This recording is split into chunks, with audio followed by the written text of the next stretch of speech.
ঢাকা বিশ্ববিদ্যালয়ের শিক্ষার্থী সাম্য হত্যার বিচার দাবিতে শাহবাগ অবরোধ করেছে ছাত্রদল। এতে বন্ধ হয়ে গেছে যান চলাচল। এই বিষয়ে আরো জানাতে যোগ দিচ্ছেন আমাদের সহকর্মী নুরে আলম। নুরে আলম, সাম্য হত্যার বিচারের দাবিতে আবারও রাস্তায় অবরোধ কর্মসূচি পালন করছে ছাত্রদল। আমরা জানি যে এই মুহূর্তে বৃষ্টি হচ্ছে, কি অবস্থা দেখতে পাচ্ছেন শাহবাগে?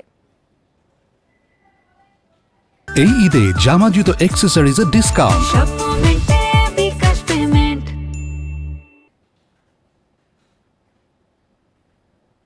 সাম্য হত্যার বিচারের দাবিতে 11:15 থেকে শাহবাগ মোড় অবরুদ্ধ করে রেখেছে ছাত্রদলের নেতাকর্মীরা। আমরা দেখছি পুরো শাহবাগ মোড় অবরুদ্ধ। তারা যেটি বলছে যে সাম্য হত্যাকাণ্ডের যিনি মূল আসামি তাকে এখনো গ্রেপ্তার করা হয়নি এবং এই বিচার কাজ অনেক ধীর গতিতে চলছে। দ্রুততম সময়ের মধ্যে মূল আসামিদের গ্রেপ্তার করতে হবে, সেই সঙ্গে বিচার নিশ্চিত করতে হবে, এমন দাবিতেই ছাত্রদলের নেতাকর্মীরা আন্দোলন করছেন। এবং আমরা দেখছি গত এক সপ্তাহ ধরে এই আন্দোলন চলমান রয়েছে। এর আগে ঢাকা বিশ্ববিদ্যালয়ের ছাত্রদল বিশ্ববিদ্যালয় ক্যাম্পাসের ভেতরে তারা বিক্ষোভ সমাবেশ করে। আজকের শাহবাগ অবরুদ্ধ করার আগে আরো দুদিন ছাত্রদলের নেতাকর্মীরা শাহবাগ অবরুদ্ধ করেছিল।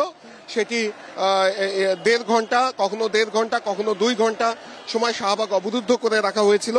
আজকে তারা লম্বা কর্মসূচি দিয়েছে।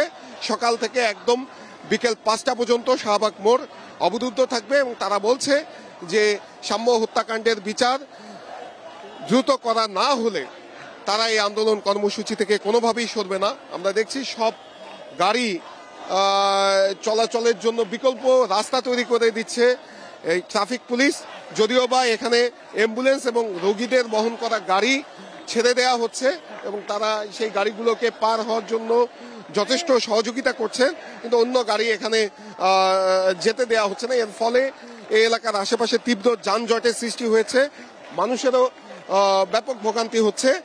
ছাত্রদলের নেতাকর্মীরা বলছেন যে তাদের ভাই হত্যার বিচারের জন্যই তারা এই সড়কে নেমেছে এবং এই বিচার নিশ্চিত না হওয়া পর্যন্ত এই আন্দোলন কর্মসূচি চালিয়ে যাবেন। বিশ্ববিদ্যালয় প্রশাসনের পক্ষ থেকে বলা হচ্ছে যে এই হত্যাকাণ্ডের বিচার সুষ্ঠুভাবে করার জন্য যা যা সহযোগিতা দরকার তার সবটুকুই বিশ্ববিদ্যালয় প্রশাসনের পক্ষ থেকে করা হচ্ছে, পুলিশের পক্ষ থেকে জানানো হয়েছে এবং গতকাল বিশ্ববিদ্যালয় প্রশাসনের পক্ষ থেকে সংবাদ বিজ্ঞপ্তির মাধ্যমে জানানো হয়েছে যে 3 জন গ্রেপ্তার করা হয়েছে। এর আগে আরো 3 জন গ্রেপ্তার করা হয়েছিল, মোট 6 জনকে এরই মধ্যে গ্রেপ্তার করা হয়েছে। যদিও ছাত্রদলের নেতাকর্মীরা বলছেন এখন পর্যন্ত মূল আসামি এবং কেন হত্যাকাণ্ড হয়েছে, এটি কি টার্গেট কিলিং, সেই বিষয়ে এখন পর্যন্ত কোনো তথ্যই উঠে আসেনি।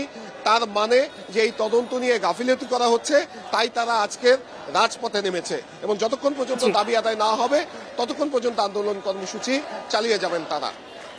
সাম্য হত্যার বিচার দাবিতে শাহবাগে এই মুহূর্তে ছাত্রদল বিক্ষোভ করছে, সে বিষয়ে বিস্তারিত তথ্য জানাচ্ছিলেন সহকর্মী নুরে আলম।